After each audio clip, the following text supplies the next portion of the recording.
Good evening, ladies and gentlemen. Thank you very much for joining me tonight.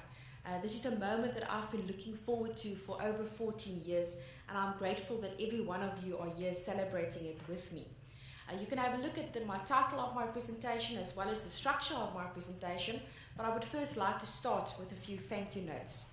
Firstly, I would like to thank my Heavenly Father for all the blessings I have in my life, my family, friends, my career here at the Nelson Mandela University, and the strength to continue and progress on my life journey. My friends, of whom many are here tonight, thank you very much for the roles that you play in my life. Each one of you are very important, and in unique ways you often make the stress of this academic disappear, and you make me smile. I would also like to spend a few minutes on my family here at the university. I could not have asked for a better department or faculty. I want to thank Professor Bosch for giving me the chance to become a junior contract lecturer here. You gave me the opportunity to enter the world of academia. I would also like to thank my three role models, the three very important ladies in my life, Professor Masibuku, Professor Struvich, and Professor Tate. The three of you have taught me so much about teaching, research, and you gave me guidelines on life as an academic. And it feels to me actually every day when I go home that I have received a tip at least from one of you. And I thank you for shaping me into the academic that I am today. I also would like to thank every single one of the 22 members in the Department of Business Management. My close colleague whom I work with, Dr. Janine Kruger, thank you, but I cannot actually single out everybody in the department because I've worked with all of you in some or other capacity, either teaching a module together, co-authoring a paper, serving on committees, co-supervising, doing some administrative work, and engaging in the community. And in every single of these activities, it was just a pleasure working with every one of you. We all give our best in the department, and we actually develop together. Over the years, I've also worked with various other staff members in other departments, faculties, and units, and you know who you are. I also thank you for walking the path with me. I also would like to thank my parents, husband and son, for the roles that they play in my life. You've given me so many opportunities, you have guided me, you support me, you love me, you encourage me, and you often show a lot of patience working with me, and you are the four most important people in my life.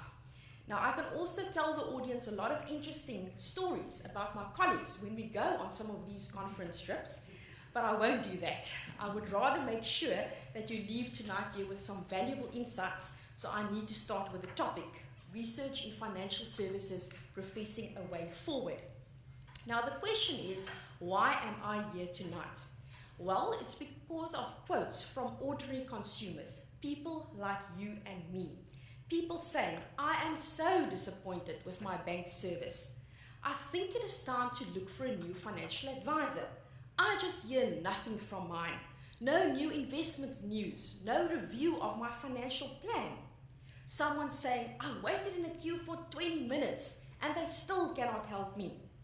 They said they will call me back in the afternoon about my query, but that was 2 days ago. Now, ladies and gentlemen, I'm sure that all of us have experienced something similar to that when we communicated with a financial services provider. And that is where my research started about 14 years ago. My research journey around 2003 and 4, so many people complained about the poor service delivery from financial services providers. There were even many newspaper articles on the topic. Now, together with my supervisors at the time, we decided that we want to investigate financial services providers.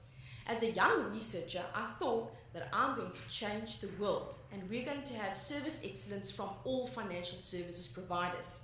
Now, I haven't changed the world, but to my mind, I would say not yet. Over the years, I have done some valuable research in the field, and today I want to leave you with some ideas for the way forward for financial services providers and researchers in the field. Now, for the purposes of my presentation tonight, it is important that I first define financial services providers, or as I would use the acronym tonight, FSPs. According to the Financial Advisory and Intermediary Services Act, a FSP is any person or organization that furnishes advice and or renders any intermediary service relating to the selling, administrating, or servicing of a financial product, including providing recommendations, guidance, and proposals of a financial nature. Financial services are economic services related to the management of money, and therefore FSPs include our banks, financial advisors, planners, insurance companies, and even accounting firms, to mention a few. The Financial Services Board regulates non-banking financial services, and on the other hand, the South African Reserve Bank ensures bank regulation and supervision. FAIS affects the way in which FSPs conducts business and how it interacts with consumers, as well as it guides consumers in their daily dealings with their chosen FSPs. There are also many other acts and codes of conduct, as you can see, that stipulates how FSPs should conduct business. This includes the treating consumer fairly approach as well as the code of banking practice. Now, on a lighter note, I speak so often about FSPs in our home, my son might ask something like this. But why am I really so concerned about FSPs? Why do we have all these acts and codes of conduct? I first need to convince you about the importance of the industry. Service firms, including FSPs, are major contributors towards the growth of the economy, especially towards its gross domestic product, GDP, and employment levels. FSPs are part of the economic sector which contributes approximately 21.5% to GDP, and its role in employment creation is also evident. For example, in 2015, the banking sub-industry alone employed over 177,000 employees. And BankSita estimates that within a period of 2 years, 11,000 new jobs is created in only one sub-industry. The financial services industry also plays a big part in the transformation of employment. For example, there's about 50% African employees in the industry, and the youth under 35 years also account for over 53% of the employees. According to PwC, if financial market sophistication continues in South Africa, this will enhance this key industry's contribution. However, despite the importance of the industry and beyond the acts and codes, what do we really find in the financial services industry? I'm sure all of you have heard this famous quote from Mahatma Gandhi: to firms, businesses, a customer is the most important visitor on our premises. He, but we can also say she, is not dependent on us. We are dependent on him. He is not an interruption in our work. He is the purpose of it. He is not an outsider to our business. He is part of it. We are not doing him a favor by serving him. He is doing us a favor by giving us the opportunity to do so. So for firms, customers, or clients, the term we use when firms render services, are key stakeholders. But I have a couple of questions regarding clients in the financial services industry. How do clients really perceive FSPs? How do clients experience the product service delivery from FSPs? Does the management of FSPs and clients have the same ideas and perceptions about product service delivery and client relationships? Are all role players in the industry happy, satisfied, or as a marketer would say, delighted with the industry? These questions remain unanswered, and I also want to ask, even if researched, does it make a difference in the industry? Now, I cannot give you the answers to these questions, or at least I would say not so soon in the presentation. We will get there.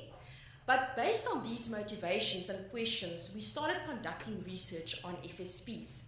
So let's just take a step back and we have a look at previous research conducted relating to financial services. The SABINet database shows all the research studies conducted in South Africa and other African countries under the auspices of South African universities. This includes studies in African countries such as Ethiopia, Ghana, Kenya, Lesotho, Nigeria, Tanzania, Uganda, Zambia, Zimbabwe, and so we can go on. By checking this, a clear trend emerges when we consider studies about FSPs. The trend clearly starts with many studies conducted about the service quality of FSPs. According to Parasuraman, Zaithamel, and Berry, seminal work by Cronrus on service quality states that an evaluation on service quality occurs when consumers compare the service they expect with the perceived service they receive. The seminal ServQual model proposes that clients evaluate service based on 5 dimensions: its reliability, responsiveness, assurance, empathy, and tangibles. The gap model of service quality also shows 5 possible gaps that there can exist between a firm and its consumers relating to client perceptions, expectations, and the actual service. Now, since 1990, 18 African FSP service quality studies were recorded. But as it turned out that FSP clients not only evaluate the service, but also the actual financial product, the research shifted towards studies on overall customer satisfaction. Customer satisfaction is a feeling, judgment, or response to whether a product and a service has met or exceeded a consumer's expectations. Therefore, customer satisfaction relates to performance versus expectations and can be explained by the disconfirmation paradigm as used by various researchers. Satisfaction research studies also in South Africa have considered the ACSI model of satisfaction to see how quality and expectations as well as value lead to satisfaction, and how satisfaction in turn leads to less complaints and higher loyalty. The number of African FSP studies since 1996 just related to satisfaction amounts to 10. But the link between satisfaction and loyalty became clear for researchers, and this brings me to the next phase of research.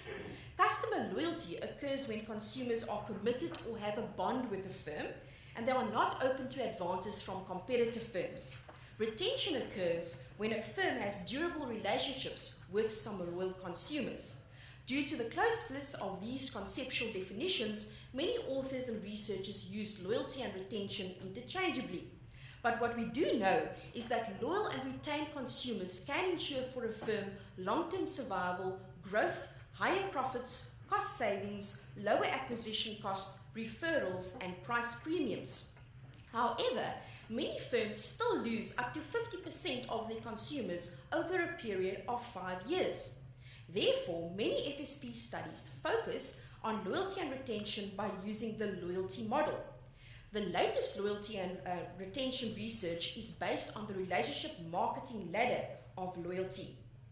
Many researchers combine the study of satisfaction and loyalty in their research to develop consumer models or to build a loyalty satisfaction matrix for a specific firm or industry. Since 1999, 14 African FSP loyalty retention studies were conducted. However, if we think about the last few years, the buzzwords in marketing is relationship marketing, RM, or then through technology, customer relationship management, or CRM. And again, many authors use these two, RM and CRM, interchangeably. But RM developed from the marketing concept, and therefore from all the previous concepts that I have just discussed. The focus on RM is emphasized by the fact that between 1990 and 2014, even if we exclude financial services, approximately 72 African RM studies were recorded. And so the research focus of FSPs also shifted towards RM. Berry was the first scholar to use the term relationship marketing for the idea of building relationships with consumers and managing those relationships. RM is thus built on the premise that it costs more to recruit a new client than it is to retain an existing one. Here are also some of the seminal definitions for the concept of RM developed by marketing authors.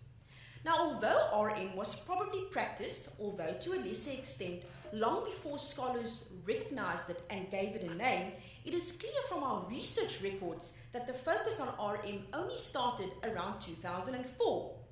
Unfortunately, there is no single recognized RM model in literature. Some researchers considered the practical implementation of RM by designing an RM system. Others focused studies on the 6 model market to have a broader view of RM. Some researchers aimed to identify the factors influencing RM, and others wanted to determine the components of RM.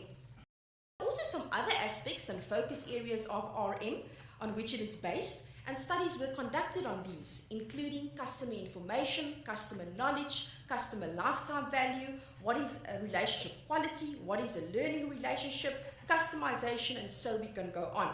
But then we're going to be here for 3 nights. Considering the research overall, it is clear that firms now aim to achieve all the previous marketing concepts I mentioned by means of implementing a relationship marketing strategy. Now, the financial services industry also took RM to heart.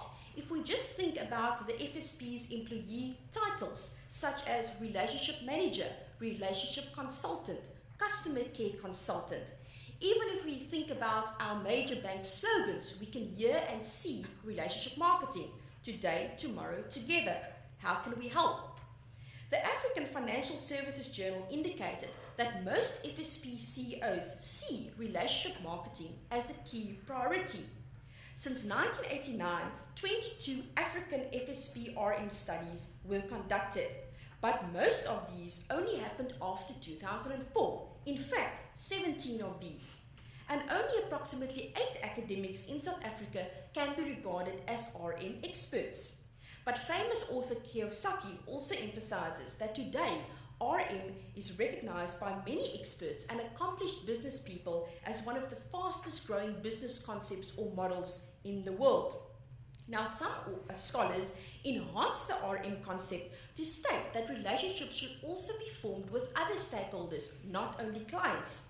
Other stakeholders such as employees, unions, intermediaries, competitors, non-profit organizations, government authorities, and so we can go on. But of these stakeholders, research on FSPs mainly focused on research about their employees. However, the catch, these studies did not necessarily focus directly on how employees of FSPs can contribute to successful RM with clients. Research in this area relating to FSP's employees rather focused on their remuneration, coaching, skills, internal marketing, and organizational culture. But we can at least clearly see a timeline when we look at the focus of financial research over a number of years.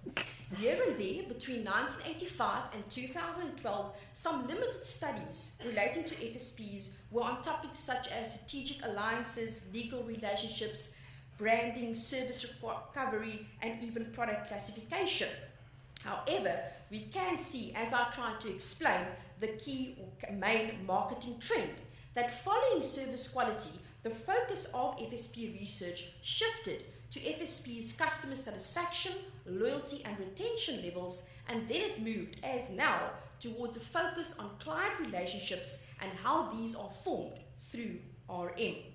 Now, more or less the same trend of FSP research is also evident elsewhere in the world.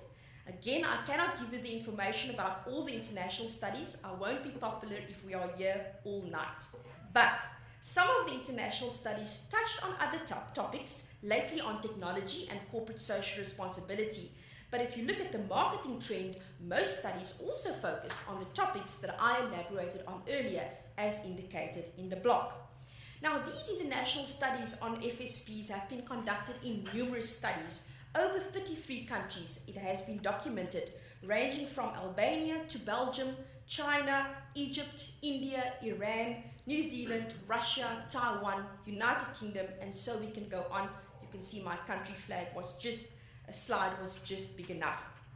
But specifically in Canada, studies on RM banks have been prominent over the years because several Canadian banks have won awards relating to RM and received high satisfaction ratings.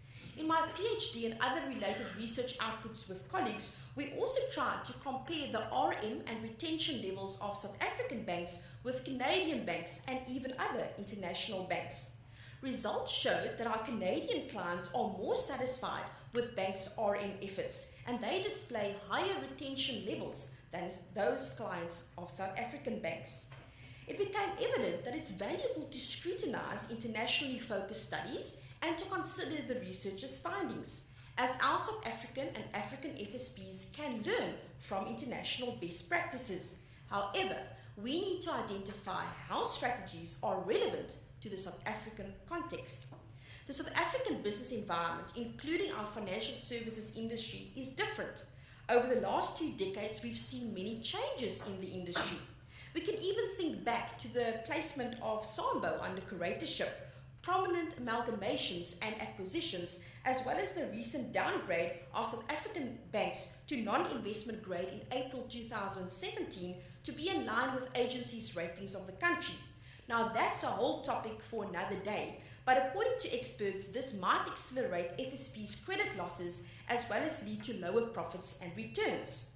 But South Africa is classified as an emerging market economy, a developing country, part of BRICS, and our consumers are different. Different in terms of culture, demographic characteristics, and behavioral characteristics. Our economy and infrastructure, including our technological infrastructure, are different than those in developed countries.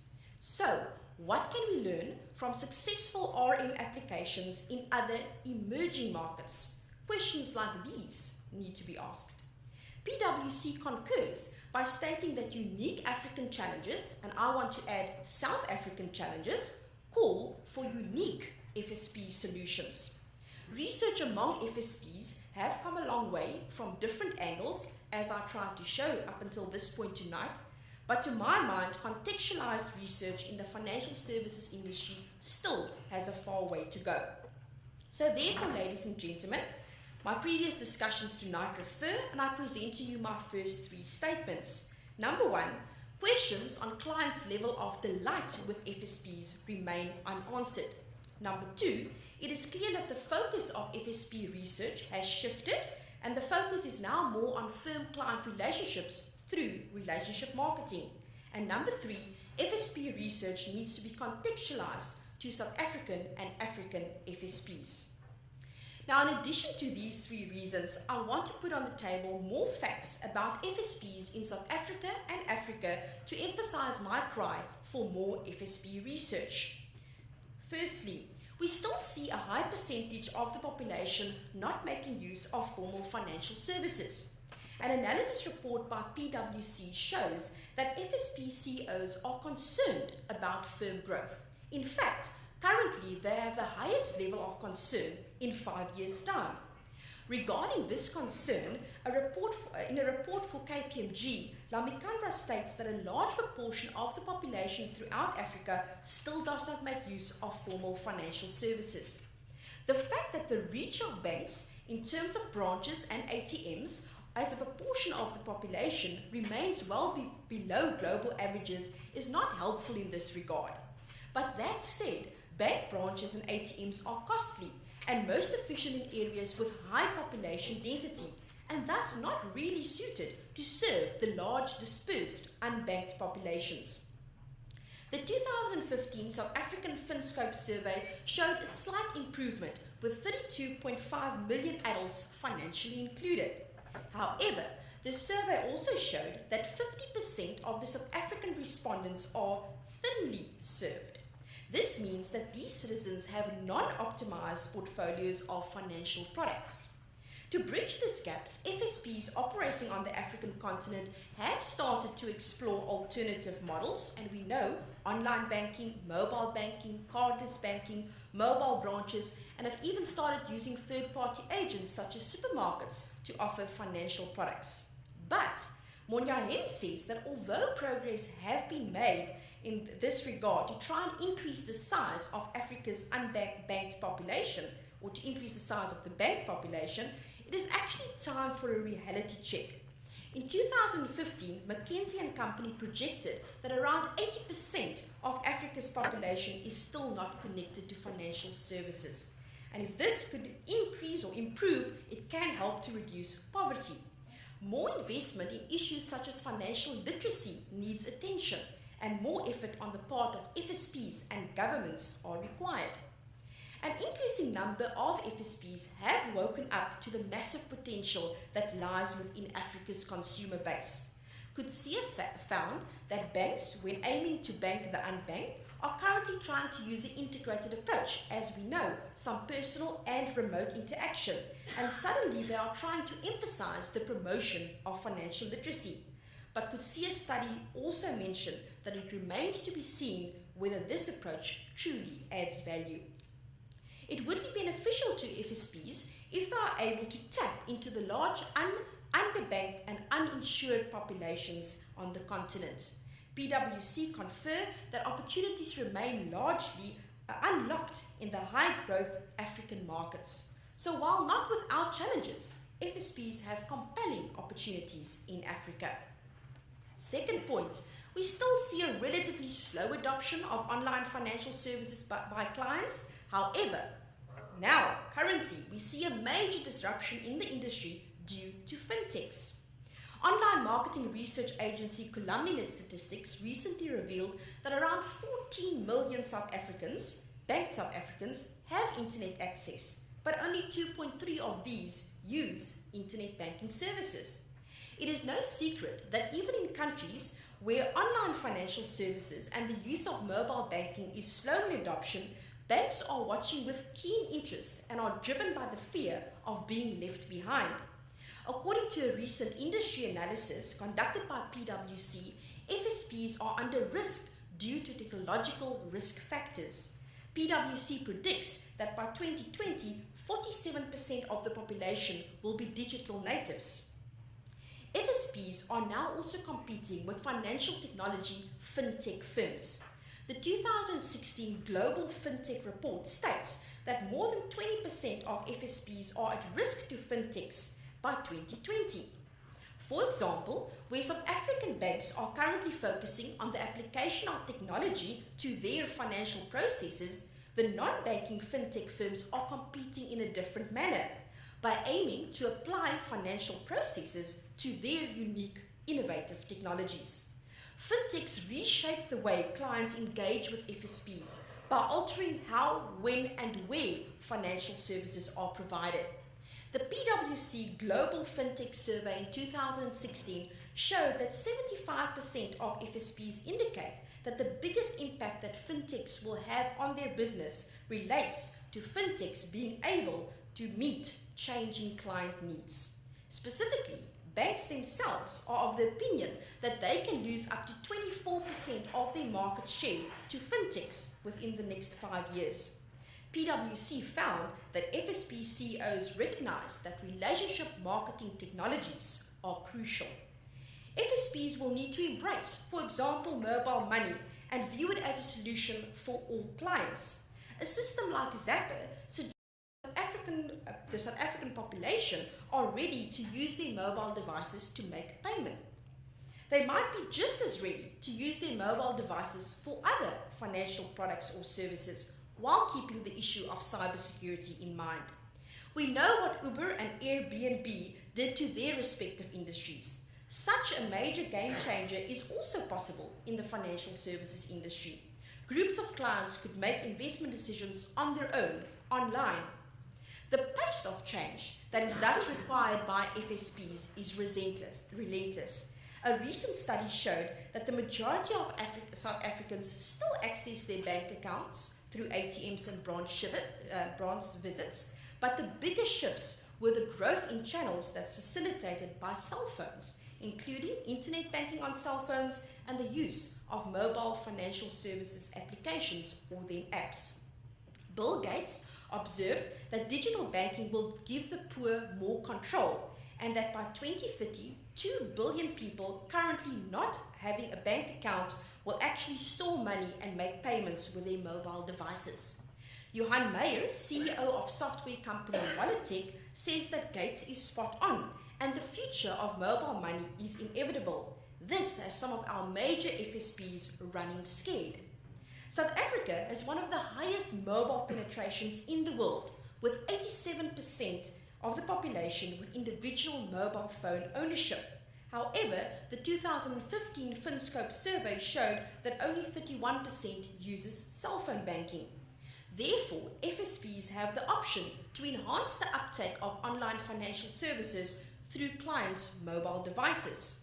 Now, numerous FSPs are providing mobile apps, including Absa Cash Send, FNB eWallet, FNB Pay to Sell, M-Pesa, Standard Bank Instant Money, and FNB has even launched their own branded smartphones in August 2016. While currently the majority of FSPs mention in a report that not more than 40% of their clients are using financial mobile apps, 61% of the FSPs believe that over the next 5 years, over 60% of their clients will be using mobile financial apps. Partnerships with fintechs are thus a possibility for FSPs and could decrease FSPs' costs, ensure differentiated offerings, and even help with customer retention efforts. The problem is, however, a report has shown that 25% of FSPs do not liaise with fintechs at all, whom they actually need in this battle for RM dominance. Number 3, there are some decreased rankings of FSPs.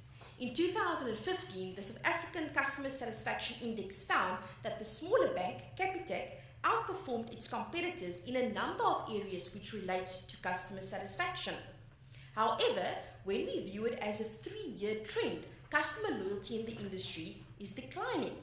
You may have read 2 weeks ago that Capitec was rated the best bank in the world. This is good, but we should keep in mind that these ratings are according to the bank's culture and management.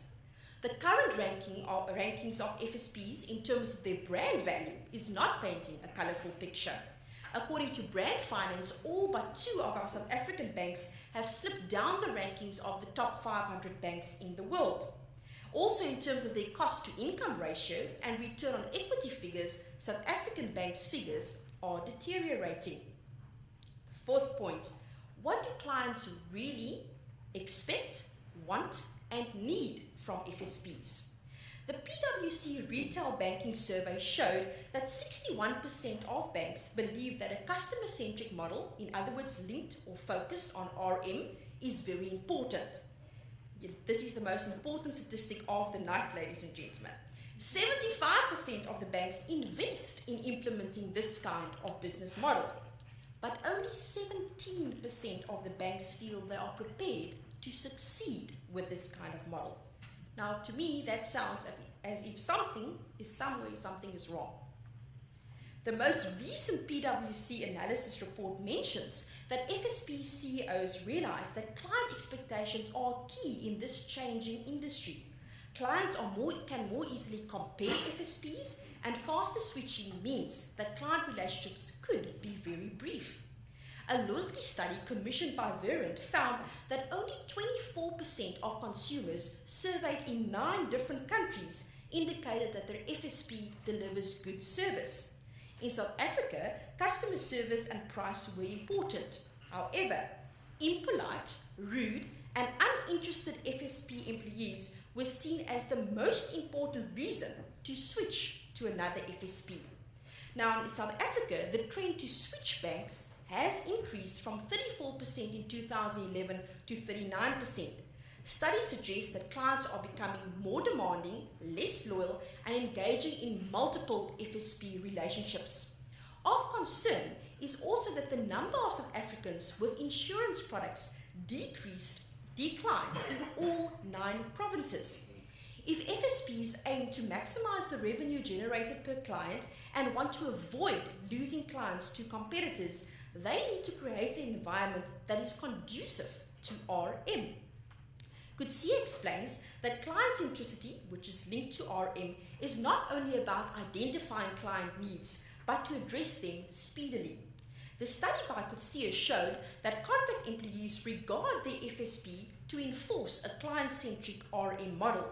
However, the employees feel that the support from administrative employees and processes are not always conducive to RM. Therefore, it is important that FSPs empower their contact employees to better address the needs of clients. But unfortunately, as I mentioned earlier, very few studies linked RM with FSPs employees. But at NMMU, we found that FSP employees are satisfied and committed if they participate in decisions, in other words, they are empowered, if there are valid working policies in place, if they receive feedback on their performance, and if their jobs are interesting and regarded as important.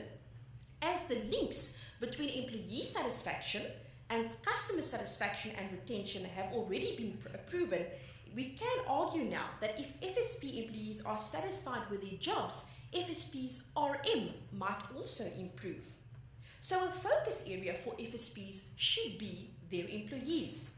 However, the case in point is we often see some retrenchments in the industry due to various reasons.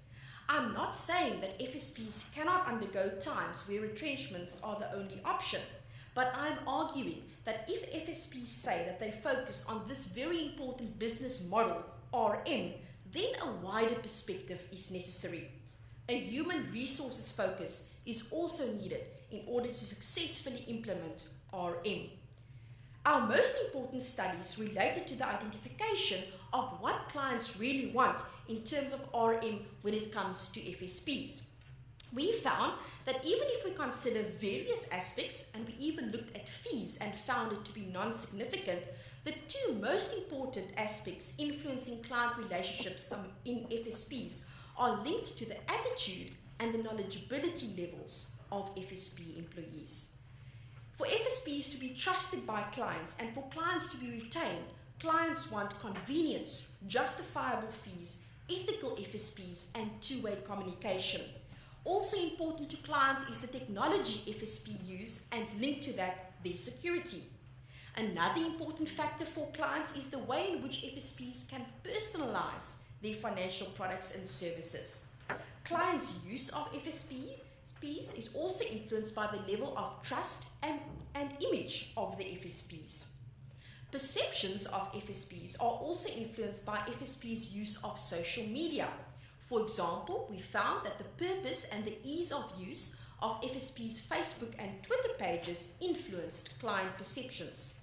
According to clients, their FSP satisfaction and retention levels will increase if the benefits of using the social media pages are clear to consumers and if FSPs display trustworthy content on the social media platforms. We also found that those clients making use of formal sources of financial advice have higher levels of financial literacy. These clients can make better, more informed financial decisions. So if FSPs want clients to display better savings behavior and responsible spending patterns, well, then the focus should be on financial literacy programs. Specifically, it should be on trying to increase clients' financial knowledge, skills, and confidence, and how FSPs can foster financial inclusion. This brings me to the point that we also found that FSPs cannot treat all clients in the same way. Of course, for clients in different age groups, different life cycles with different financial needs, we also need different marketing and RM strategies. For example, social media strategies, probably more relevant for our younger financial services clients. We found in our studies, very interesting, that relationship marketing is more important for our older female clients. We also found that clients of different age groups with different employment statuses and with different levels of education, they have different views on the benefits of and the use of unit trusts. Now, it may seem that some of these things are logical. However, I still ask the question, how do FSPs operate currently?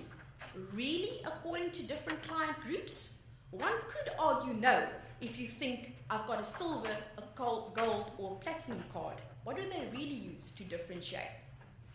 Well, personalized, tailored financial products and services were once reserved for only the highly profitable clients. However, now technology has opened up financial service personalization options to the masses of clients. However, our research has shown that Canadian clients are much more satisfied with FSP's personalization efforts than South African clients, even though South African FSP managers perceive that personalization efforts are good and acceptable. A gap is evident between FSP clients and managers' views on what clients really want. Our studies have shown that South African clients moderately agree that they will be retained by FSPs. The same study, however, showed that FSP managers believe retention levels are high. In addition, we found that South African clients are less satisfied with FSP fees than their UK counterparts. However, South African FSP managers thought that FSPs have reasonable fee structures. Therefore, more practical and relevant gaps exist in the financial services industry. It was evident from our studies. It showed that what clients regard as important from FSPs in terms of RM is not what FSPs always regard as important. What clients want to improve client relationships is not always what FSPs focus on. There is a gap between theory and research on the one hand and practice on the other. So if the answer to the question, do clients receive what they expect, need, and want from FSPs, is still actually no, well then we need more research and consultation with FSPs. It is evident that we have fairly stable FSPs, even in some turbulent economic times, but these FSPs are clearly not stable in terms of client support, which will definitely hinder their survival and success in the future. So I add to my earlier three statements, statement number 4. African and SA-specific reasons warrant more financial services research. Now, ladies and gentlemen, believe it or not, I'm not yet finished, but I'm nearly there. Porter and Kramer proposed in the Harvard Business Review that the focus of firms' organizations, whether profit or non-profit orientated, should change. In order to survive, firms should take to heart the concept of shared value, and I see the merit in this. Between 1991 and 2011, only 5 studies were conducted in South Africa looking at FSP's CSR. CSR is a dynamic concept of which the definitions changed throughout the years. However, most definitions explain CSR as business actions or stakeholder relationships that appear to further some social or common good beyond the interest of the firm and what is required by law. CSR is linked to firms' focus on its triple bottom line, meaning its economic, social, and environmental responsibilities. However, there is a general perception that many firms treat CSR as an add-on, just another part of their operations. The Harvard researchers suggest that the whole outlook of firms, including FSPs, should move from CSR and rather revolve around creating shared value. This means that firms' policies and operations are developed and implemented to enhance the competitiveness of the firm while simultaneously advancing the economic and social conditions of the communities in which it operates. Now, though it is important to mention that the shared value concept has received some criticism, the shared value approach should be considered by FSPs. A focus and an all-round implementation of shared value will result in benefits for all stakeholders, not only clients. This brings me to the point that we have to share our research. We have to share our conclusions and brainstorm with various stakeholders and role players in the industry. We have to come up with solutions and practical recommendations to ensure the way in which financial services are offered to citizens actually improve, and that FSPs act in the best interest of all involved. This is the only way we will see some changes among FSPs, changes in their employee behavior, marketing strategies, changes in the markets they serve, positive changes in their brand values, in their satisfaction, loyalty, and retention levels. This means we will see positive, worthwhile relationship marketing efforts. Research cannot stand still. It has to evolve. It has to move forward based on the gaps in the literature or in the industry. And therefore, my research suggestions to profess the way forward are as follows. Research studies should consider the current state of and the reasons for the underbanked population. How can we decrease this percentage? What are the characteristics of these citizens? If we know it, we can actually better serve financial or product services to them. Issues such as financial literacy should be considered. And linked to this, studies on why the use of financial products or services decreased are also needed. For example, did South Africans' use of insurance products decrease only due to financial or economic reasons? We need to find ways of improving South Africans' financial behavior, their spending, saving, and debt levels. How can FSPs contribute to this? Why are the South Africans not ready for retirement? I also argue that more research linked specifically to online financial services should be conducted. Studies should investigate which online apps are preferred by clients.